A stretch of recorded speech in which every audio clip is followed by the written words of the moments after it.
참된 세례의 의미라는 제목으로 하나님 말씀 함께 나누겠습니다. 그 1885년에 그 복음의 불모지였던 이 조선 땅에 언더우드 선교사님이 오셨습니다. 그때 그가 몇 년 동안 복음을 계속 증거했는데 그때 그 고백을 이렇게 이야기를 합니다. 마치 황무지 위에 혼자 맨손으로 서 있는 것 같습니다.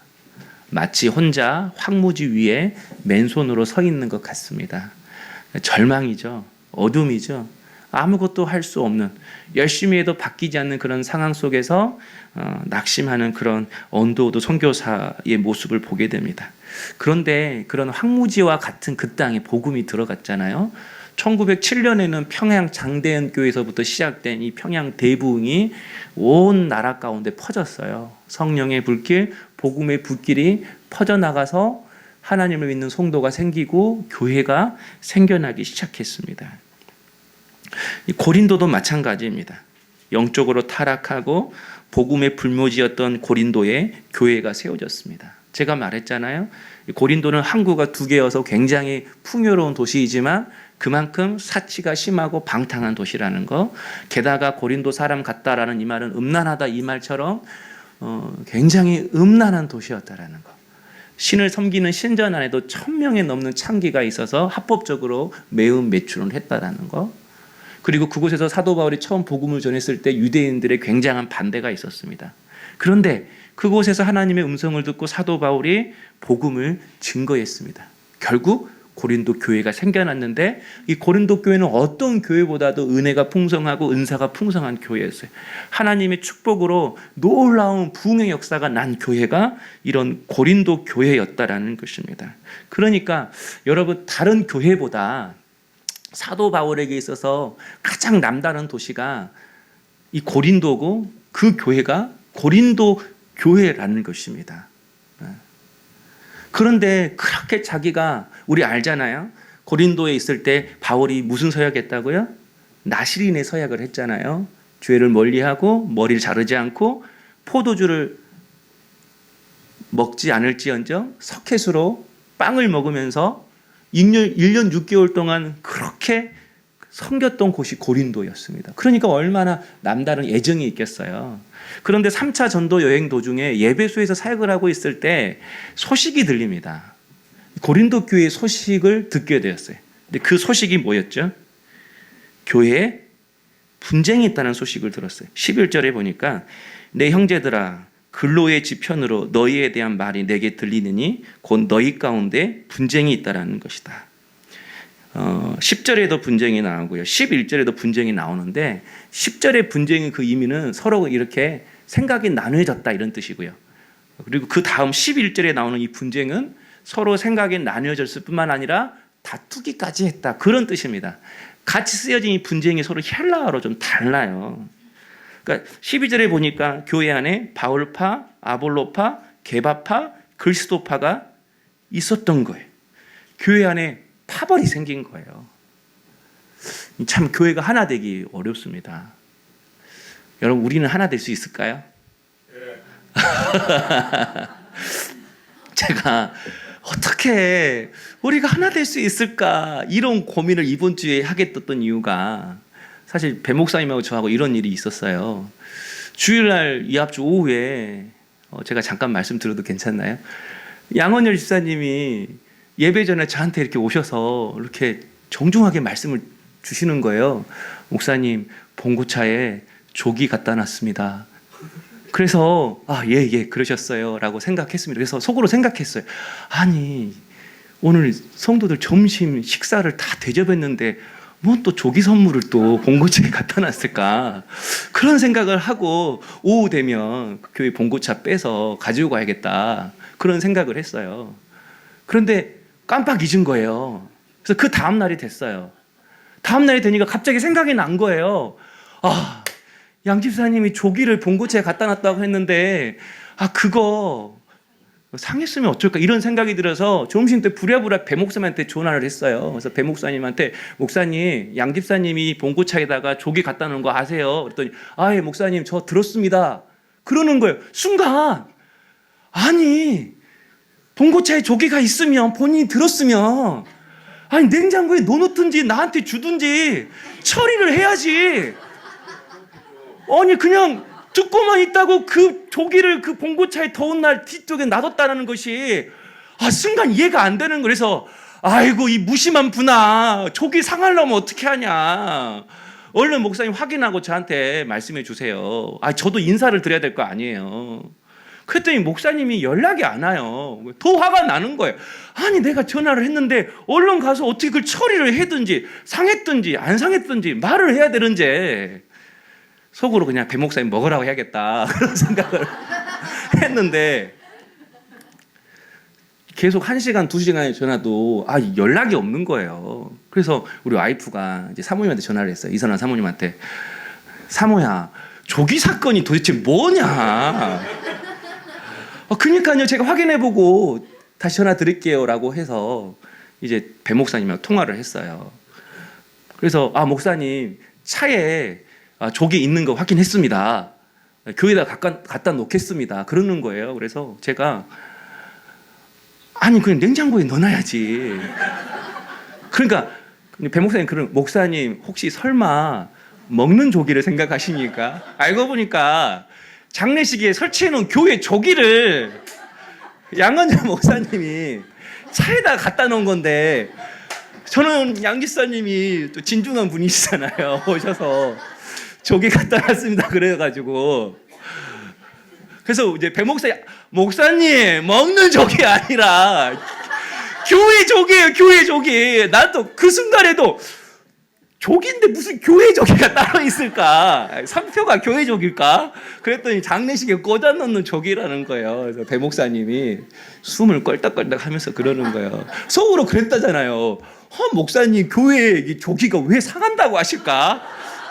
아니 교회를 아끼는 정도가 이런 조기까지 목사님은 아껴서 그 천이 상한다고 얼른 조치를 해라 하겠는데 내가 무심했구나. 조기도 빨리 내가 장례식 끝나자마자 갖다 놔야겠다. 그래도 제가 우리 교회에서 제일 제 생각 제 마음을 아는 사람이라고 한다면 배 목사님이신데 둘이도 이렇게 조기 하나에 서로 생각이 다르고 뜻이 다르고, 그래서 또 다음날 또 권사님 전화 오셨어요. 혹시 목사님 조기 못 먹어서 그러시냐고.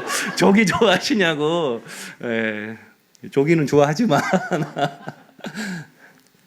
이렇게 같은 말도 서로 생각하는 게 다르니까 오해가 되더라고요. 저는 막 상하면 어떨까, 주신 분은 또 애써서 줬는데 이런 생각이 들고, 배 목사님은 이 조기를 왜 그렇게까지 하실까, 이것까지는 너무한 거 아니야? 아무리 까다시럽다고 해도.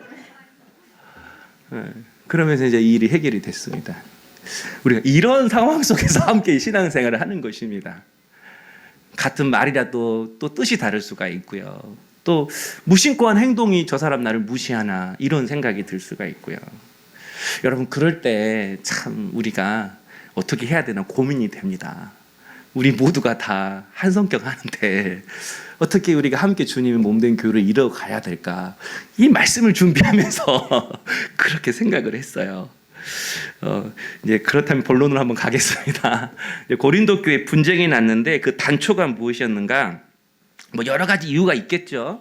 근데 한 가지 가장 큰 이유 중에 하나가 세례라는 것을 알 수가 있어요. 왜냐하면 세례라는 단어가 굉장히 많이 나와요. 고린도 전서를 읽어보면 음행의 문제, 세상 법적 다툼의 문제, 믿지 않는 자와의 멍의 문제, 이런 게 많이 나오는데 먼저 발단은 이 세례 문제였다라는 거예요. 오늘 말씀해 보니까 14절에 사도 바울이 처음 고린도를 교회를 세우고 섬겼을 때 나는 두 사람만 세례를 준 것에 대해 감사한다, 이렇게 말하고 있습니다. 그러니까 나는 두 사람에게 세례 준 것. 그 사람이 누구죠? 그리스보. 이 사람 회당장이었다가 예수 믿게 된 사람. 기억나시죠? 사도행전. 가이오. 가이오는 이제 로마서를 읽어보면 식중이라 나와요. 이 가이오 집에 잠깐 머물렀던 것 같아요. 이 두 사람에게 세례를 준 것을 감사한다, 이렇게 말하는데 이게 무슨 뜻일까 하냐면, 오늘 시간상 제가 핵심만 이야기할게요. 내가 내 사람 안 맞는 것에 대해서 감사한다, 그런 뜻이에요. 바울이 고린도 교회를 목회하면서 어느 누구보다도 자기 사람 만들 수 있었는데 자기 제자, 자기 사람 안 만들었다. 이걸 지금 강조하는 거예요. 당시 이 기독교는 초기 기독교입니다. 그러니까 어떤 제도가 없는 거예요. 어떤 절차가 없어요. 정식적으로 신학교를 나온 사람이 목회자가 되어서 어떤 성찬이나 세례를 베푼 것이 아니라 그냥 이 당시에는 내가 복음 전하는 사람이 예수 믿겠다고 하면 자기가 세례를 주는 거예요. 자기가 지도자라고 생각하면 내가 영향력이 있다 그러면 내가 이렇게 세례를 주는 거죠. 그러면 이 사람이 누가 되는 거죠? 내 사람이 되는 거죠. 그러니까 그 당시 사람들이 처음에는 은혜로 세례를 받았지만 내 사람, 자기 제자 만들기 위해서 리더들이 세례를 주고 자기 파벌을 만들었다라는 겁니다. 그런데 여러분, 그들이 예수님의 제자가 되는 게 목적이 아니었어요. 예수님 제자 되는 게 목적으로 세례를 준 것이 아니라 자기 사람, 자기 세력 확대하기 위해서 제자를 만들기 위해서 세례를 준 거죠. 그래서 17절에 이렇게 이야기합니다. 그리스도께서 나를 보내심은 세례를 베풀게 하려 하심이 아니요 오직 복음을 온전하게 전하게 하려 하심이라. 예수님께서 나를 보내시고 나를 사도로 세우신 이유는 나를 통해 세례를 주기 위해서 나를 보내신 것이 아니라 온전히 복음을 전하라고 나를 보내셨다, 이렇게 얘기합니다. 근데 이 말을 언뜻 읽어보면 세례라는 그 의미를 폄하하는 것처럼 보입니다. 세례는 아무 의미 없어, 세례는 중요하지 않아, 이렇게 들리는데 사실 이 17절의 정확한 의미는 진정한 세례가 무엇이냐, 참된 세례가 무엇이냐, 그것을 오히려 말씀하고 있는 것입니다. 그 고린도전서 10장 1절 2절을 보면 이렇게 나와 있어요. 우리 한번 같이 읽어볼까요? 우리 조상들이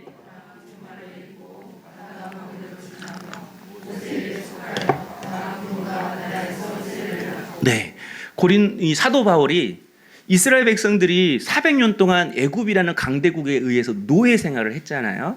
근데 하나님이 모세를 보내셔서 하나님의 능력으로 이스라엘 백성들을 탈출시킵니다.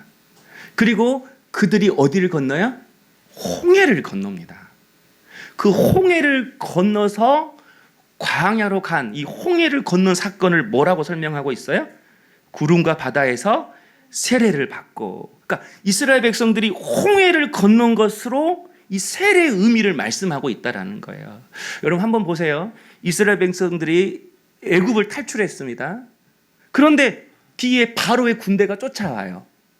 앞에는 뭐가 있었죠? 홍해가 있었습니다. 앞이 가로막혔어요. 죽을 수밖에 없었어요. 죽음은 이미 정해졌어요. 그런데 하나님이 홍해를 가르셨어요. 그리고 그 갈라진 그 길로 이스라엘 백성들이 걸어갑니다. 여러분, 중간쯤 걸어갔을 때에는 여전히 홍해가 열려져 있어요. 그래서 뒤를 돌아보면 애굽이 보이죠. 이집트가 보이죠. 언제든지 다시 돌아갈 수가 있는 거예요. 아직 홍해를 통과하고 있으니까. 그런데 홍해를 다 통과하고 나서 어떻게 되냐면 홍해가 닫힙니다. 그 순간 어떻게 되죠? 홍해를 다시 되돌아갈 수 있어요, 없어요? 이집트를 갈 수 있어요, 없어요? 없어요. 다시 돌아갈 수가 없어요. 생각은 할 수 있겠지만 다시 돌아갈 수 있는 길이 완전히 닫혀진 거예요. 이게 바로 세례라고 그러는 거예요. 애굽은 죄, 죽음, 사망을 상징합니다. 그런데 그 길이 어떻게 됐어요? 닫혀졌어요.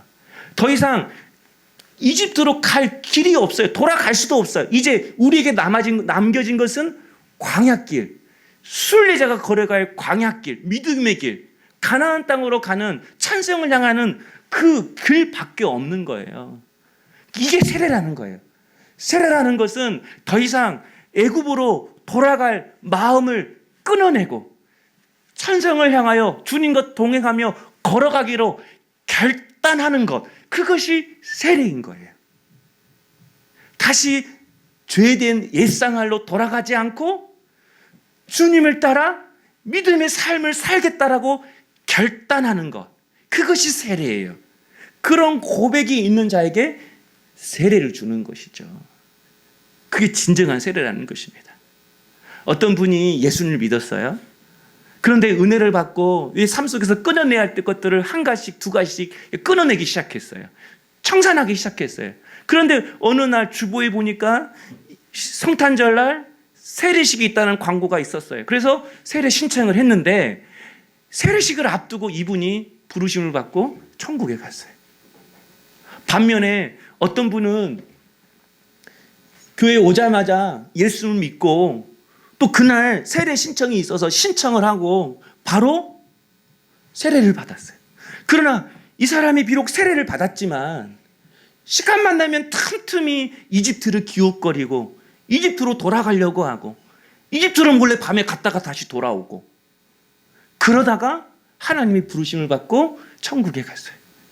여러분, 이 두 사람이 하나님 앞에 섰을 때에 누구를 진정한 그리스도인이라고 하나님 평가를 하실까요? 세례는 받지 않더라도 자신의 죄된 삶을 끊어내고 주님을 따라가기로 애쓴 사람이 진정한 그리스도인이라고 하나님 평가하지 않으실까요? 진정한 세례는 그러는 거라는 거예요. 자기 사람 만들기 위해서 세례를 주는 것이 아니라 리더가 내가 해야 할 일은 내가 먼저 복음으로 살아내는 것. 그것이 리더의, 그것이 먼저 믿은 자의 삶의 모습이라는 거예요. 그리고 그 모습을 보고 세례 준 사람이, 세례를 받은 사람이 따라올 때에 그 사람이 진정한 예수님의 제자가 될 수 있다라는 것입니다. 그래서 여러분 17절에 이렇게 이야기합니다. 오직 복음을 전하게 하심이로되 말의 지혜로 하지 아니함은 그리스도의 십자가가 헛되지 않게 하려 함이라. 말의 지혜라고 하는 것은요, 헬라 사람들은 철학, 수사학, 웅변수를 굉장히 중요하게 생각했어요. 그들은 자신의 지식을 가지고 유창하게 말을 해서 그 사람을 설득시키고 매료시키는 것을 최고의 기쁨으로 여겼어요. 사도 바울이 말의 지혜로 하지 않았다는 것이 바로 이런 것을 의미합니다. 말이 아니라 행동이고 껍데기가 아니라 생명으로 그렇게 복음을 전했다는 거예요. 사도 바울이 그렇게 전했잖아요. 조금 전에 말했던 것처럼 그는 고린도에서 나시린의 서약을 했습니다. 석회수를 마실지언정 내가 하나님께서 이곳에 나를 보내시기까지, 떠나라고 하시기까지 내가 이 물을 마시면서 주를 위해 내가 이 성도들을 섬기겠다. 그리고 생명이 주께 있음을 알고 머리를 깎지 않았어요. 부정한 것을 만지지 않았어요. 그 고린도 그 한 영혼, 그 생명의 공동체를 살리기 위해서 사도 바울이 말이 지혜로 하지 않고 뭘로요? 십자가로 했다라는 거예요. 여러분, 진정한 세례는 내가 복음으로 살아가는 것입니다. 복음으로 살아내는 것입니다. 그것이 세례 받은 자의 삶이고, 그리고 세례를 주어야 할 사람이 보여주어야 할 모범이라는 것입니다. 그러니까 여러분, 사도 바울은 자신이 희생하고 섬김으로 전한 거죠. 여러분, 십자가가 살리는 겁니다. 십자가에 생명이 있습니다. 여러분, 그 이야기 아세요? 스님들끼리 이렇게 모여서 서로 회의를 했대요. 서로 막 다투고 이야기가 서로 이렇게 맞지 않아서 서로 언성 높이고 막 이야기를 했는데 이제 스님들끼리 결론을 내렸어요. 이번 일은 총무 스님이 그만두면 된다고.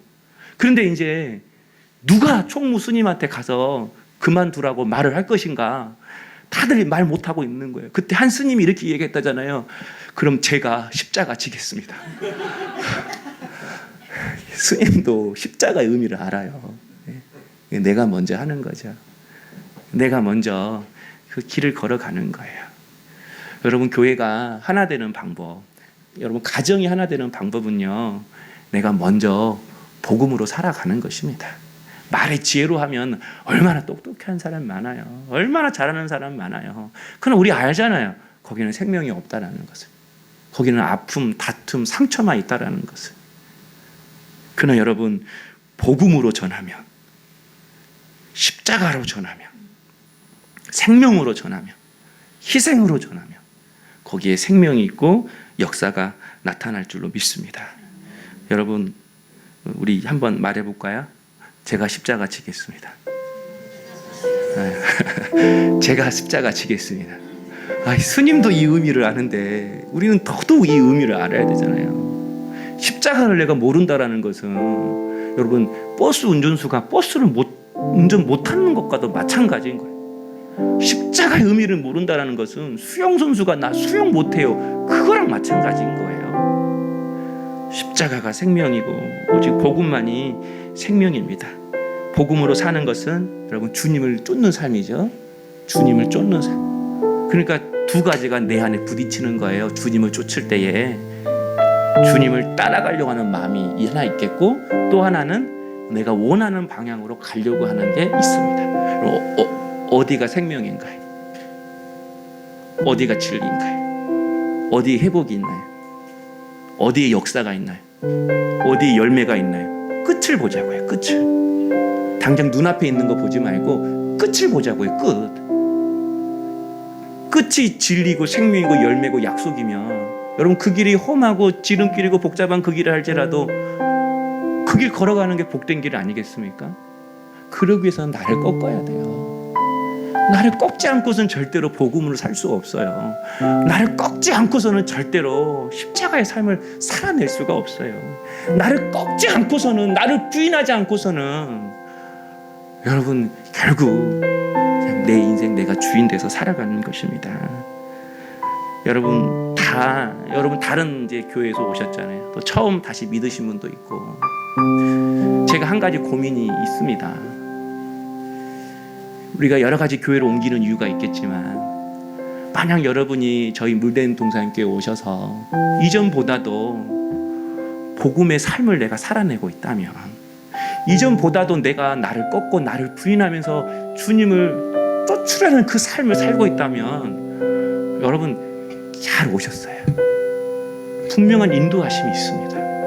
그런데 이전보다 나를 꺾지 않고 나를 부인하지 않고 좀 더 내가 신앙적으로 편하고 그런 삶을 살고 있다면 전 여러분 과감히 그 복음적인 삶을 살게 하는 그 곳으로 여러분이 가셔야 한다고 생각해요. 더 기도하는 것은 우리 교회가 그렇게 살아내게 만드는 그런 은혜가 생명이 넘치는 그런 교회가 되었으면 좋겠습니다.